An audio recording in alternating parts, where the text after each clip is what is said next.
ও দেশের নেতা মন্ত্রীরা শুনে নাও, মুসলমানদের মধ্যে কেমন আদর্শ ছিল, কেমন করে নেতৃত্ব দিয়েছেন, কেমন রাজ্য চালিয়েছেন, কেমন করে তাদের আদর্শটা কেমন ছিল। আজকে সেই আদর্শকে লক্ষ্য রেখে সুবহানাল্লাহ, যে আদর্শ মুসলমানদের রয়েছে, এই আদর্শ প্রসঙ্গে অনেক অধর্ম অমুসলিম ভাইয়েরা না জেনে না শুনে মুসলমানদের খারাপ বলে, মুসলমানদের খারাপ বলে। একটার পর একটা ধারাবাহিকভাবে আলোচনা করলে পরে অনেক তথ্য বেরিয়ে আসবে। একদিন মুসলমানদের আদর্শকে দেখে সবাই স্যালুট জানাতো, শ্রদ্ধা করত, সম্মানের পাত্র ছিল। আজ সারা বাংলার মুসলমান শুনে নাও, কেন আমরা অন্য জাতির কাছে এত চোখ রাঙারাঙি দেখি, কেন আমাদের খারাপ বলে, কেন আমরা অন্য জাতির কাছে লাঞ্ছিত, বঞ্চিত, ঘৃণিত, অপমানিত? কারণ একটাই, ১৫০০ বছর পূর্বে আল্লাহর নবী মহামানব, আনকোশ্চেন লিডার অফ দ্য ওয়ার্ল্ড, জগৎগুরু মুহাম্মদুর রাসূলুল্লাহ সাল্লাল্লাহু আলাইহি সাল্লাম বিদায় হজে বলেছিলেন, সাহাবীরা শুনে নাও, আমি তোমাদের কাছে দুটো জিনিস রেখে গেলাম, একটা আল্লাহর কালাম কোরআন, আর নবীর হাদিস। হাদিস ও কোরআনের অনুকূলে তোমরা যদি চলো, বিশ্বের সমগ্র জাতিরা তোমাকে সম্মান করবে, শ্রদ্ধা করবে, তুমি হবে সবার কাছে সম্মানের পাত্র। যদি কোরআন হাদিসের আলোকে তুমি না চলো, তোমার জ্ঞান গরিমায় চলো, তুমি যদি জাহেল মূর্খদের পিছনে নেতৃত্ব দাও, তুমি যদি দুনিয়া কামাইয়ের জন্য তাদের পিছনে নেতৃত্ব দাও, তাহলে বিশ্বের সমগ্র জাতির কাছে তুমি হবে বঞ্চিত, অবহেলিত, অপমানিত। সুবহানাল্লাহ, আমরা আসল নেতাটাকে ভুলে গেছি। সারা পৃথিবীতে, তাম দুনিয়ায় যত নেতা জন্মগ্রহণ করেছেন, মুহাম্মদের ঊর্ধ্বে কেউ নেই। বলুন সুবহানাল্লাহ। মুহাম্মদুর রাসূলুল্লাহ সাল্লাল্লাহু আলাইহি ওয়াসাল্লাম যে শ্রেষ্ঠ মহামানব, তার প্রমাণ আপনার কাছে মোবাইল রয়েছে, দামি মোবাইল রয়েছে। সুবহানাল্লাহ, এই দামি মোবাইলে গুগলে যাবেন, গুগলে গিয়ে বলবেন, আজকের ইন্টারনেটের যুগে, যান্ত্রিক সভ্যতার যুগে, শিক্ষিত সভ্য সমাজে, এই রাজনীতির প্ল্যাটফর্মে মহামানবকে। আপনার মোবাইলটা যদি সনাতনী ভাইয়ের হয়, খ্রিস্টান ভাইয়ের হয়, ইহুদি ভাইয়ের হয়, যে ধর্মের যে বর্ণের হোক না কেন, ওই দামি মোবাইলটাই বলবে, একটা লোকের নাম বেরিয়ে আসবে, যেমনি আখেরি পয়গম্বর, দোজাহানের নবী, unquestioned leader of the world, জগৎগুরু মুহাম্মদুর রাসূলুল্লাহ সাল্লাল্লাহু আলাইহি সাল্লাম। মুসলমান, তুমি আজকে লাঞ্ছিত কারণ একটাই, তুমি ইসলামকে ভুলে গেছো, রাসূলের আদর্শ থেকে সরে গেছো। যেদিন তোমার মধ্যে আল্লাহ রাসূলের আদর্শ থাকবে, আল্লাহর ভয় থাকবে, আল্লাহর আনুগত্য থাকবে, বিশ্বের সমগ্র জাতি তোমাকে সম্মান করবে, শ্রদ্ধা করবে। তুমি হবে সবার কাছে যে আদর্শ মানুষ, তুমি হবে সবার কাছে আদর্শ মানুষ। আমরা চোর নেতাদের পিছনে নেতৃত্ব দিয়ে নিজের ঈমান আমার নষ্ট করে দিয়েছি। আল্লাহ হেফাজত করুক। বন্ধুরে আমার, ভাইয়ের আমার, আল্লাহ আমাদের ক্ষমা করুক।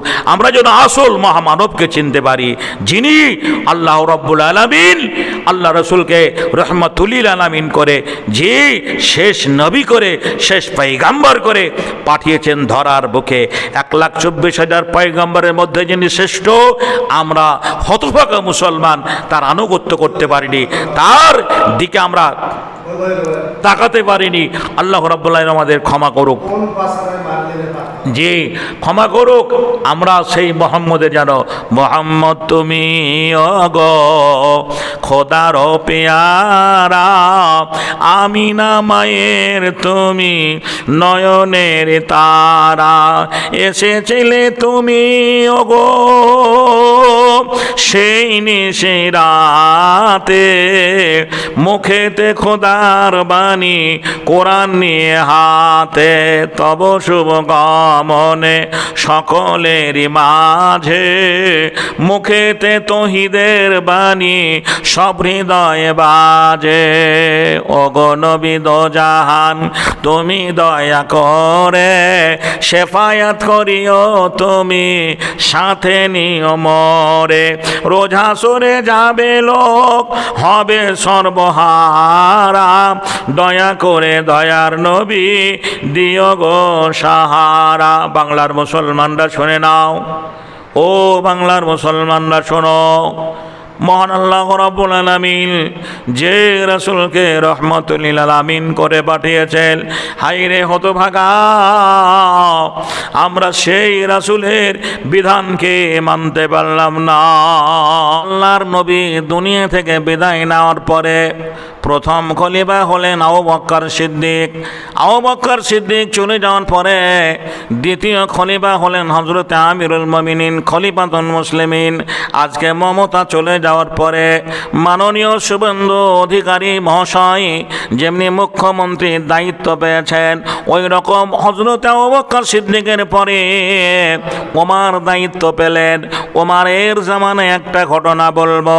ওমরের তনয় অর্থাৎ ওমরের একটা ছেলে, নাম তার আব্দুল্লাহ, আর হাসান হোসাইন এরা আলীর ছেলে। তিনজনে একই মাঠে খেলাধুলো করতে গিয়ে রাগারাগি হয়। আমাদের ছেলেরা মাঠে ক্রিকেট খেলে, ফুটবল খেলে, হকি খেলে, এক অপরের দিকে মাঝে মাঝে গন্ডগোল হয়, কথা কাটাকাটি হয়। ওই রকম মুখ্যমন্ত্রীর ছেলে ওমরে ফারুকের ছেলের সঙ্গে আলীর ছেলে হাসান আর হোসাইনের কথা কাটা হয়েছে। শেষে কি হলো, ওমরের ছেলেকে আব্দুল্লাহকে অর্থাৎ ওমরের ছেলেকে আল্লাহর নবীর নাতি হাসান আর হোসাইন, আলীর ছেলে ফতেমার সন্তান, তারা দুইজনে বলল, কি বলল, মুখ্যমন্ত্রীর বেটাকে বলল, তোর বাপ আমাদের গোলাম, তোর বাপ আমাদের চাকর। ভাই গো, আর যদি শুভেন্দু অধিকারী ছেলেকে কেউ যদি বলে তোর বাপ আমাদের গোলাম, সে অ্যারেস্ট হয়ে যাবে, ধরা পড়ে যাবে। কেন গোলাম বলেছে? পুলিশ বাড়িতে হাজির হয়ে যাবে। ওমরের ছেলেকে আলীর ছেলে দুটো বলল, তোর বাপ আমাদের গোলাম, তোর বাপ আমাদের চাকর। একথা বলার সঙ্গে সঙ্গে তারা দুই ভাই কান্নাকাটি করতে করতে ওমরের কাছে চলে এলেন। ওমর বলছেন, কি হয়েছে? বলছে, আব্বা গো, তুমি দেশের রাষ্ট্রনায়ক, তুমি দেশের খলিফা, দেশের প্রধানমন্ত্রী, মুখ্যমন্ত্রীর দায়িত্বে তুমি রয়েছো। আব্বা, আজ হাসান আর হোসাইনের যে দুই ভাইয়ে একই মাঠে খেলাধুলা করতে গিয়ে তারা বলেছে তোর বাপ আমাদের গোলাম, তোর বাপ আমাদের চাকর। আমাদের মন্ত্রীরা হলে বলতো, থাম, তাকে দেখছি, জি, লাঠি সোটা নিয়ে তার বাড়িতে হাজির হয়ে যেত। ওমর বললেন, বেটারে, তোমাকে যে চাকর বলেছে, তোমাকে যে বলেছে তোর বাপ আমাদের গোলাম, এই সাক্ষী কি তুমি আনতে পারবে? সাক্ষী না হলে বিচার হবে না। বলল, আব্বা হ্যাঁ, সেইখানে কেউ ছিল না, তারা দুটো ভাই ছিল। বলে, সেই সাক্ষী না হলে তো হবে না। বললে, নাও, লাঠি সোটা নয়, বোম পিস্তল নয়, একটা সাদা কাগজ আর কলম হাতে দিলেন, আর বললেন, ব্যাটারি, এই কাগজ কলমে সাক্ষী দুটোর নাম লিখে নিয়ে আসবে। ভাই সব, মুখ্যমন্ত্রীর আদর্শ কেমন হওয়া দরকার, একটা প্রধানমন্ত্রীর আদর্শ কেমন হওয়া দরকার। ওমরের ছেলে কাগজ আর কলম বাপের হাত থেকে নিয়ে চললেন আবার সেই মাঠে। কোথায়? আলীর ছেলে হাসান আর হোসাইনের কাছে। তাদের কাছে গিয়ে হাসান হুসাইনকে বলছে, ভাই দেখ, ওই দেখ ওমরের বেটা আবার আসছে, হয়তো দল বল নিয়ে মারামারি লাগবে। বলছে দেখ তার সঙ্গে কেউ আছে কিনা। বলে না ভাই, সে একাকী রয়েছে, হাতে লাঠি সোটা নেই, দেখছি একটা সাদা কাগজ আর কলম নিয়ে দৌড়ে আসছে। বলে ওকে আসতে দে। কাছাকাছি যখন হয়ে গেল, হাসান আর হোসাইন দুই ভাই বলল, ভাই তুমি এসেছো আমার কেন, আবাকে ঝামেলা করবে? বলল না, তোমরা যে আমার বাপকে চাকর বলেছ, গোলাম বলেছ, এই কথাটা আমার আব্বা মৌখিক শুনবে না, কাগজে লিখে দিতে হবে। ফরাম করে কাগজটা টেনে রাগে রাগান্বিত হয়ে দুই ভাইয়ে লিখে দিল। ওদেরও তো পাওয়ার কম নয়, ওরা রাসূলের নাতনি, ওরা রাসূলের নাতি, ওরা হাসান হুসাইন ফতেমার সন্তান, ওরা কি বলছেন মা আলীর ছেলে। লিখে দিল তোর বাপ আমাদের গোলাম, তোর বাপ আমাদের চাকর। ইতি হাসান আর হুসাইন নাম্বার 1 নাম্বার 2, দুই ভাইয়ের নাম সাইন করে কাগজটা দিল। বলে যা তোর বাপকে দেখা গা। বন্ধুরে আমার, ভাইয়েরা আমার, আব্দুল্লাহ ছলো ছলো নয়নে চোখের অশ্রু করে দৌড়ে চলে এলো আব্বার কাছে। আব্বা গো, তুমি যে সাক্ষী প্রমাণ আনতে বলেছিলে, এই দেখো কাগজে কলমে এনেছি। সুবহানাল্লাহ, মৌখিক নয়, যারা মুখে বলেছে তারা কাগজে কলমে লিখে দিয়েছে, তোর বাপ আমাদের গোলাম, তোর বাপ আমাদের চাকর। ওমার ছেলের কাছ থেকে কাগজটা নিলেন, ঝরঝর করে পানি গড়িয়ে এলো। রব্বুল আলামিন, আমি নগণ্য ওমর, আল্লাহর নবী চলে যাওয়ার পরে, হযরত আবু বকর সিদ্দিকের পরে আমি দায়িত্ব পেয়েছি। রব্বুল আলামিন, জানি না জনগণের পরিষেবা কতটুকু করতে পেরেছি, কিন্তু আজ জান্নাতের সর্দারিনী ফাতেমার 2 সন্তান কাগজে লিখে দিয়েছে, আলীর ছেলে কাগজে লিখে দিয়েছে, নবীর নাতি কাগজে লিখে দিয়েছে, তোর বাপ আমাদের গোলাম, তোর বাপ আমাদের চাকর। রব্বুল আলামিন, আমি নগণ্য ওমর কিয়ামতের মাঠে এই রাজ্য চালাতে গিয়ে যদি কোনো ভুল ত্রুটি করি ক্ষমা করে দিও। তবে দেশের জনগণের কিছু করতে না পারলেও আমি তাদের 2 ভাইয়ের গোলামি করতে পেরেছি, সাক্ষী প্রমাণ তুমি থেকে যেও। ও দেশের নেতা মন্ত্রীরা শুনে নাও, মুসলমানদের মধ্যে কেমন আদর্শ ছিল, কেমন করে নেতৃত্ব দিয়েছেন, কেমন রাজ্য চালিয়েছেন, কেমন করে তাদের আদর্শটা কেমন ছিল। আজকে সেই আদর্শকে লক্ষ্য রেখে সুবহানাল্লাহ, যে আদর্শ মুসলমানদের রয়েছে, এই আদর্শ প্রসঙ্গে অনেক অধর্ম অমুসলিম ভাইয়েরা না জেনে না শুনে মুসলমানদের খারাপ বলে, একটার পর একটা ধারাবাহিকভাবে আলোচনা করলে পরে অনেক তথ্য বেরিয়ে আসবে। একদিন মুসলমানদের আদর্শকে দেখে সবাই শ্যালট জানাতো, শ্রদ্ধা করত, সম্মানের পাত্র ছিল। আজ সারা বাংলার মুসলমান শুনে নাও, কেন আমরা অন্য জাতির কাছে এত চোখ রাঙারাঙি দেখি, কেন আমাদের খারাপ বলে, কেন আমরা অন্য জাতির কাছে লাঞ্ছিত, বঞ্চিত, ঘৃণিত, অপমানিত?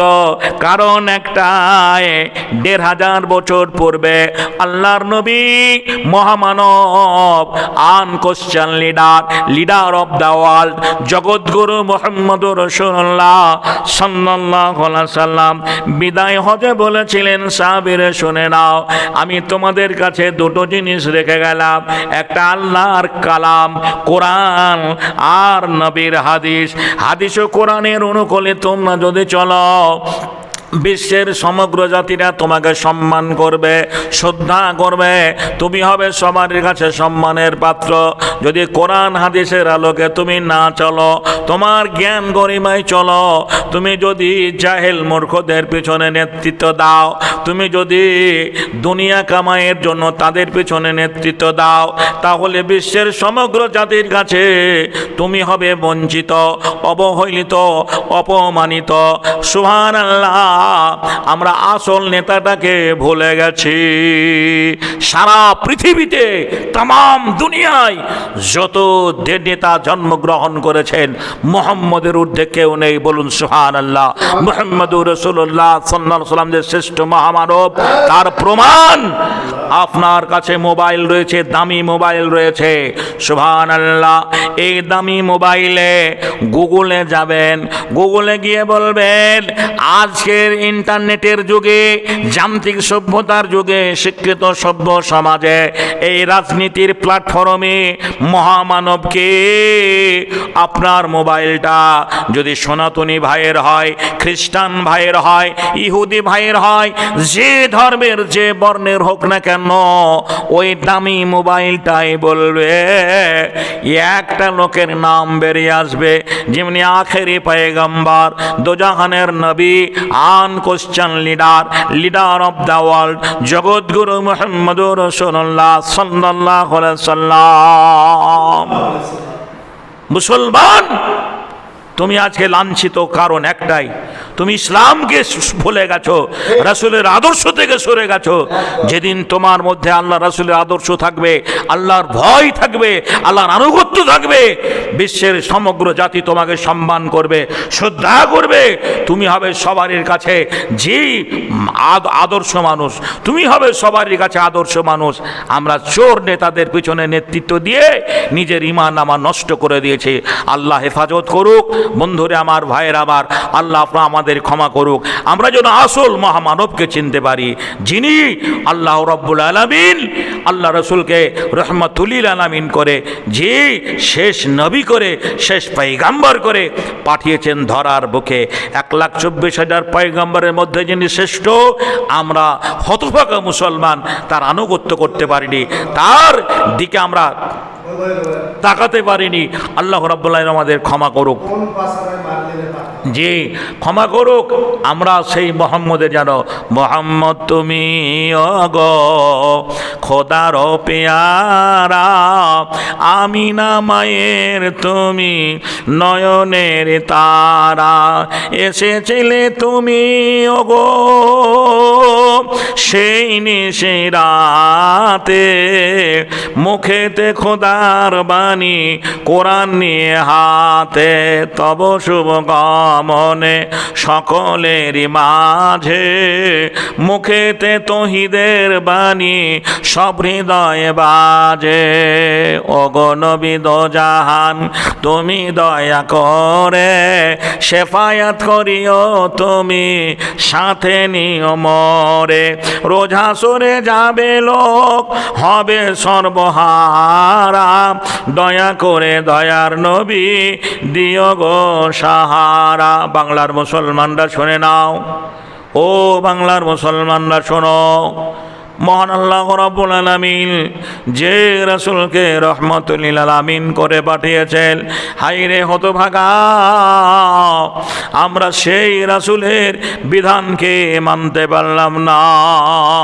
আল্লাহর নবী দুনিয়া থেকে বিদায় নেওয়ার পরে প্রথম খলিফা হলেন আবু বকর সিদ্দিক। আবু বকর সিদ্দিক চলে যাওয়ার পরে দ্বিতীয় খলিফা হলেন হযরত আমিরুল মুমিনিন খলিফাতুল মুসলিমিন। আজকে মমতা চলে যাওয়ার পরে মাননীয় শুভেন্দু অধিকারী মহাশয় যেমনি মুখ্যমন্ত্রীর দায়িত্ব পেয়েছেন, ওই রকম হযরত আবু বকর সিদ্দিকের পরে ওমর দায়িত্ব পেলেন। ওমরের জামানায় একটা ঘটনা বলবো। ওমরের তনয় অর্থাৎ ওমরের একটা ছেলে, নাম তার আব্দুল্লাহ, আর হাসান হোসাইন এরা আলীর ছেলে। তিনজনে একই মাঠে খেলাধুলো করতে খেলাধুলো করতে গিয়ে রাগারাগি হয়। আমাদের ছেলেরা মাঠে ক্রিকেট খেলে, ফুটবল খেলে, হকি খেলে, এক অপরের দিকে মাঝে মাঝে গন্ডগোল হয়, কথা কাটাকাটি হয়। ওই রকম মুখ্যমন্ত্রীর ছেলে ওমারে ফারুকের ছেলের সঙ্গে আব্দুল কি বলছেন আলীর ছেলে হাসান আর হোসাইনের কথা কাটা হয়েছে। শেষে কি হলো, ওমারের ছেলেকে আব্দুল্লাহকে অর্থাৎ ওমারের ছেলেকে আল্লাহর নবীর নাতি হাসান আর হোসাইন, আলীর ছেলে ফতেমার সন্তান, তারা দুইজনে বলল, কি বলল, মুখ্যমন্ত্রীর বেটাকে বলল, তোর বাপ আমাদের গোলাম, তোর বাপ আমাদের চাকর। ভাই গো, আজ যদি শুভেন্দু অধিকারী ছেলেকে কেউ যদি বলে তোর বাপ আমাদের গোলাম, সে অ্যারেস্ট হয়ে যাবে, ধরা পড়ে যাবে। কেন গোলাম বলেছে? পুলিশ বাড়িতে হাজির হয়ে যাবে। ওমারের ছেলেকে আলীর ছেলে দুটো বলল, তোর বাপ আমাদের গোলাম, তোর বাপ আমাদের চাকর। একথা বলার সঙ্গে সঙ্গে তারা দুই ভাই কান্নাকাটি করতে করতে ওমারের কাছে চলে এলেন। ওমর বলছেন, কি হয়েছে? বলছে, আব্বা গো, তুমি দেশের রাষ্ট্রনায়ক, তুমি দেশের খলিফা, দেশের প্রধানমন্ত্রী, মুখ্যমন্ত্রীর দায়িত্বে তুমি রয়েছো আব্বা। আজ হাসান আর হোসাইনের যে দুই ভাই একই মাঠে খেলাধুলা করতে গিয়ে তারা বলেছে তোর বাপ আমাদের গোলাম, তোর বাপ আমাদের চাকর। আমাদের মন্ত্রীরা হলে বলতো, থাম, তাকে দেখছি, জি, লাঠি সোটা নিয়ে তার বাড়িতে হাজির হয়ে যেত। ওমর বললেন, বেটারে, তোমাকে যে চাকর বলেছে, তোমাকে যে বলেছে তোর বাপ আমাদের গোলাম, এই সাক্ষী কি তুমি আনতে পারবে? সাক্ষী না হলে বিচার হবে না। বললো, আব্বা হ্যাঁ, সেইখানে কেউ ছিল না, তারা দুটো ভাই ছিল। বলে, সেই সাক্ষী না হলে তো হবে না। বললে, নাও, লাঠি সোটা নয়, বোম পিস্তল নয়, একটা সাদা কাগজ আর কলম হাতে দিলেন আর বললেন, ব্যাটারি, এই কাগজ কলমে সাক্ষী দুটোর নাম লিখে নিয়ে আসবে। ভাই সব, মুখ্যমন্ত্রীর আদর্শ কেমন হওয়া দরকার, একটা প্রধানমন্ত্রীর আদর্শ কেমন হওয়া দরকার। ওমারের ছেলে কাগজ আর কলম বাপের হাত থেকে নিয়ে চললেন আবার সেই মাঠে। কোথায়? আলীর ছেলে হাসান আর হোসাইনের কাছে। তাদের কাছে গিয়ে হাসান হোসাইনকে বলছে, ভাই দেখ, ওই দেখ ওমারের বেটা আবার আসছে, হয়তো দল বল নিয়ে মারামারি লাগবে। বলছে, দেখ তার সঙ্গে কেউ আছে কিনা। বলে, না ভাই, সে একাকী রয়েছে, হাতে লাঠি সোটা নেই, দেখছি একটা সাদা কাগজ আর কলম নিয়ে দৌড়ে আসছে। বলে, ওকে আসতে দে। কাছাকাছি যখন হয়ে গেল, হাসান আর হোসাইন দুই ভাই বলল, ভাই তুমি এসেছো আবার কেন, আমাকে ঝামেলা করবে? বলল, না, তোমরা যে আমার বাপকে চাকর বলেছ, গোলাম বলেছ, এই কথাটা আমার আব্বা মৌখিক শুনবে না, কাগজে লিখে দিতে হবে। ফরাম করে কাগজটা টেনে রাগে রাগান্বিত হয়ে দুই ভাই লিখে দিল। ওদেরও তো পাওয়ার কম নয়, ওরা রাসূলের নাতনি, ওরা রাসূলের নাতি, ওরা হাসান হুসাইন ফতেমার সন্তান, ওরা কি বলছেন মা আলীর ছেলে। লিখে দিল, তোর বাপ আমাদের গোলাম, তোর বাপ আমাদের চাকর। ইতি হাসান আর হুসাইন নাম্বার 1, নাম্বার 2, দুই ভাইয়ের নাম সাইন করে কাগজটা দিল। বলে, যা তোর বাপকে দেখা দা। বন্ধুরে আমার, ভাইয়েরা আমার, আব্দুল্লাহ ছলো ছলো নয়নে চোখের অশ্র করে দৌড়ে চলে এলো আব্বার কাছে। আম্মা গো, তুমি যে সাক্ষী প্রমাণ আনতে বলেছিলে, এই দেখো কাগজে কলমে এনেছি। সুবহানাল্লাহ, মৌখিক নয়, যারা মুখে বলেছে তারা কাগজে কলমে লিখে দিয়েছে, তোর বাপ আমাদের গোলাম। করলাম, তোর বাপ আমাদের চাকর।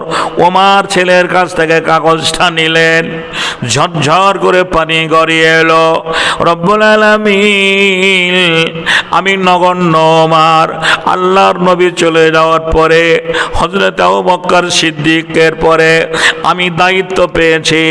রব্বুল আলামিন, জানি না জনগণের পরিষেবা কতটুকু করতে পেরেছি, কিন্তু আজ বলুন, গোয়ালা বলছে আমি যে গাইটার দুধ দয়ে বিক্রি করতাম সে গাইটাকে আমি ভালো খাদ্য খাবার দিতে পারি না বলে দুধ কমে গেছে। যে গাইটা 2 বছর আগে দুধ দেওয়া বন্ধ করে দিয়েছে, আমি সেই গোমাতাকে নিয়ে কি করব? বিক্রি হয় না বাজারে, গোয়ালে গরু রাখার জায়গা নেই। আজ সোশ্যাল মিডিয়ায় দেখছি সিভিকেরা গরু ঘেরে বেড়াচ্ছে, সিভিক পুলিশেরা গরু ঘেরে বেড়াচ্ছে। হাইরে, ময়রার দোকানে যে ঠিকমতো মিষ্টি বিক্রি হয় না, হিন্দু মুসলমান করে করে জানে এটা মুসলমানের দোকান, অমুসলমানরা যায় না, এটা হিন্দুর দোকান, মুসলমানরা যায় না। এই বিভাজনের রাজনীতিতে গোটা বাংলাটা যেন দাও দাও দাও দাও দাও দাও করে আগুনের মতো জ্বলছে। আর এক শ্রেণীর মানুষ এদের মাথায় হাত বুলিয়ে যে ফায়দা লুটার চেষ্টা করছে। কেন বলুন? আজ আমাদের মধ্যে মনুষ্যত্ব নেই। আমরা মানুষ, সেবাই মানুষের পড়েছি। স্বামী বিবেকানন্দের ভাষায় বলা যায়, সেবাই মানুষের পরম ধর্ম। জীবে প্রেম করে যেই জন, সেই জন সেবিছে ঈশ্বর, নররূপী নারায়ণ। সনাতনী হিন্দু ভাইদের কথা, যাদের আদর্শ নররূপী নারায়ণ, মানুষই ভগবান, মানুষই ভগবান, মানুষের সেবা করলে ভগবানের সেবা করা হবে। যেখানে বলে গেছেন যে সেবাই মানুষের পরম ধর্ম, সেবাই মানুষের পরম ধর্ম। একটা অসহায় দুস্থ মানুষের সেবা করলে পরে, অন্নহীন মানুষকে অন্ন দিলে, বস্ত্রহীন মানুষকে বস্ত্র দিলে, যে গৃহহীন মানুষকে গৃহে দিলে, যে ঈশ্বর ভগবান আল্লাহ খুশি হবেন এবং তাতে পুণ্যি হবে, নেকি হবে। কিন্তু আজকে বলুন, যে উচ্ছেদের নামে বুলডোজার দিয়ে বাড়িঘর ভেঙে দেওয়া হচ্ছে। সামনে বর্ষা আসছে, এই বর্ষার কবলে হাত থেকে বাঁচার জন্য একটা ফ্যামিলির সংসারে সব কিছু রয়েছে, তার আসবাবপত্র থেকে হাঁড়ি হান্ডা থেকে শুরু করে নিয়ে তার বিবিবাল বাচ্চা ছেলে মেয়ে, এই সামনে বর্ষার আগে যাদের পুনর্বাসন দেওয়া হলো না, বুলডোজার দিয়ে ভেঙে দেওয়া হলো। বলুন, এই বর্ষার বৃষ্টিতে তারা কোন জায়গায় আশ্রয় নেবে? জিয়াগঞ্জের ওই পারে একটা জায়গায় দেখছিলাম, একটা অনাথ শিশুকে নিয়ে একটা বৃদ্ধ লোক একটা গাছতলায় বসে রয়েছে। রেলের হয়তো জায়গা ছিল, বাড়িটা টাল চাপানো ছিল, বাঁশের খুঁটি দিয়ে তৈরি, ভেঙে দেওয়া হয়েছে। সেই বাচ্চা মেয়েটাকে নিয়ে ওই বৃদ্ধ বাপটা কঠোর নহিরে কান্না করছে। বাংলার মানুষ এই কান্নাগুলোকে দেখতে পায় না। হকারের আর্তনাদ, হকারের কান্না, এটা কি মানুষের কানে এখনো পৌঁছায়নি? কবে বাংলার পরিবর্তন হবে? শাসনের নামে অপশাসন চলছে, শাসনের নামে অপশাসন চলছে, যা বলছে তাই হচ্ছে। আজ মানুষ, আসুন আমরা বিভাজনের রাজনীতি ভুলে গিয়ে আমরা এই ঐক্যমঞ্চ তৈরি করি। হিন্দু মুসলমান যত ধর্মের মানুষ রয়েছে, আমরা আবার সেই এক জায়গায় ফিরে আসি, অন্যায়ের বিরুদ্ধে প্রতিবাদ করি, রুখে দাঁড়াই, বুক ফাটিয়ে দিই। যারা আমাদের উচ্ছেদের নামে বুলডোজার চালিয়ে বাড়িঘর ভেঙে দিয়েছে, আমরা তাদের পক্ষে লড়াই করি। এ লড়াই যেন যে গরিবের লড়াই, এ লড়াই যেন সর্বহারা মানুষের লড়াই, এ লড়াই যেন অসহায় দুস্থ মানুষের লড়াই। ঈশ্বর ভগবান আল্লাহ যেন আমাদের সে লড়াইয়ের সাকসেসফুল করেন। আমরা যেন আগামী দিনে আবার বাংলাটাকে সোনার বাংলা করে তুলতে পারি। আমি বলছি, আল্লাহর ঘর মসজিদ থেকে বলছি, সমস্ত হিন্দু মুসলমান উভয় সম্প্রদায়ের মানুষকে বলছি, খোঁজ নিয়ে দেখবেন বড় বড় ব্যবসায়ী যারা, তারা শেষ হয়ে গেল। এই পশ্চিম বাংলার হিন্দু মুসলমান করে করে করে আগামী দিনে মিষ্টির দোকান বলছে, যেখানে আমার প্রতিদিন 10 কিলো ছানা সেল হয়ে যেত, আজ 5 কিলো ছানা আমি সেল করতে পারি না। মিষ্টি ময়রার দোকান বলছে, আমি কালকে একটা মিষ্টির দোকানে বসেছিলাম, বলছে যেখানে আমার 10 কিলো মিষ্টি সেল হয়ে যেত, আপনার এই 10 কিলো আপনার এই ছানা, সেখানে আজ 5 কিলো ছানা সেল করতে আমার হিমশিম খেয়ে যাচ্ছে, মিষ্টি টক হয়ে যাচ্ছে। কেননা মুসলমানদেরও মাথায় ঢুকে গেছে, বা ঢোকা উচিত, স্বাভাবিক, যে আমার জাতি যদি সব জায়গায় মার খায়, তাহলে আমরা ওদের দোকানে কারবার করব না। আজকে কাপড়ের দোকান হলো বিয়ের, আমি অনেকে জিজ্ঞাসা করে বলছি, আমরা এটা আমি বাস্তব কথা বলছি, বড় বড় ব্যবসায়ী যারা এখন এই সময়ে একটা বিয়ের মৌসুম গেল বা এখনো সামনে বিয়ে আছে, তো বিয়ের মৌসুমে কত কেনাকাটা হতো, এখন বড় বড় ব্যবসায়ীরা বলছে শুধু হিন্দু মুসলমান করে আমাদের কাপড় বেচা কেনা একেবারে বন্ধ। অমুসলমান হিন্দু ব্যবসায়ীরা বলছেন যে মুসলমানরা আমাদের দোকানে আসে না, আর মুসলমান ব্যবসায়ীরা বলছেন যেখানে হয়তো মুসলিম সংখ্যা কম, সেখানে হিন্দু মেজরিটি বেশি, তারাও তাদের দোকানে যায় না। এই যে একটা বিভাজনের ডিভাইড, এই যে দূরত্ব, এতে হবে কি জানেন, দেশে অবনীত হবে। একটা ব্যবসায়ী যদি মার খেয়ে যায়, সে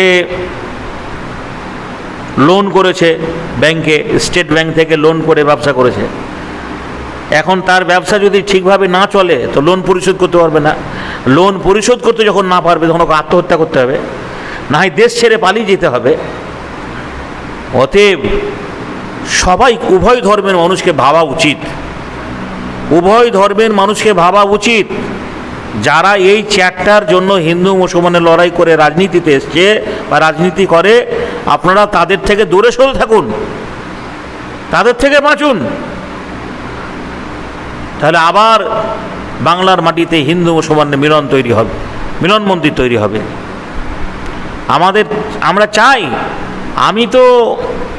আমি কোনো ধর্মের মানুষকে ছোট করছি না, আমি বাংলার তথা পশ্চিম বাংলার বুদ্ধিজীবী মানুষদের উদ্দেশ্যে বলছি যে আপনারা ভাবুন, আপনারা বিচার করুন, এ যাবৎ যত মন্দিরের মূর্তি ভাঙা হয়েছে, সব মূর্তিগুলোর ভাঙার মূল হচ্ছে আরএসএসের ছেলেরা।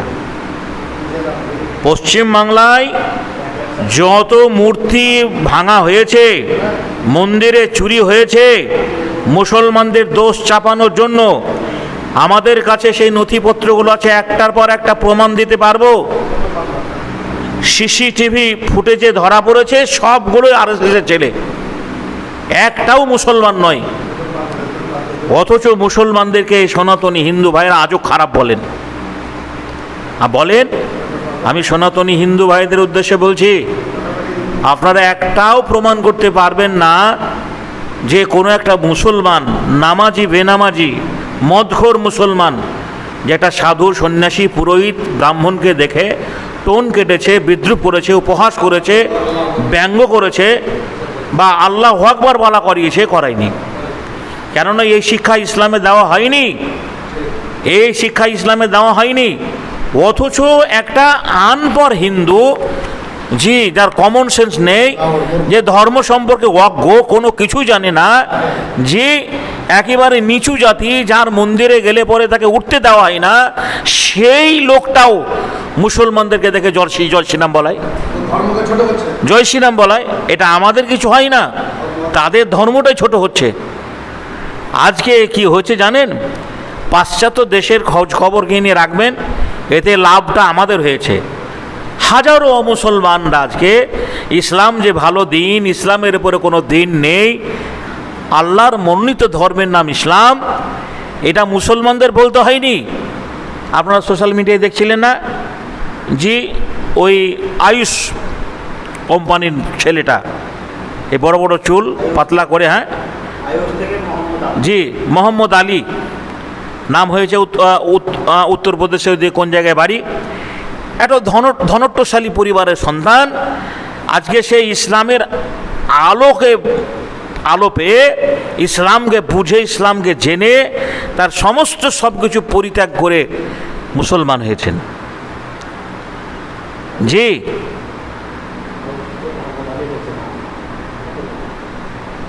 আল্লাহ রাব্বুল আলামিন আমাদের সকলকে বোঝার তৌফিক দান করেন।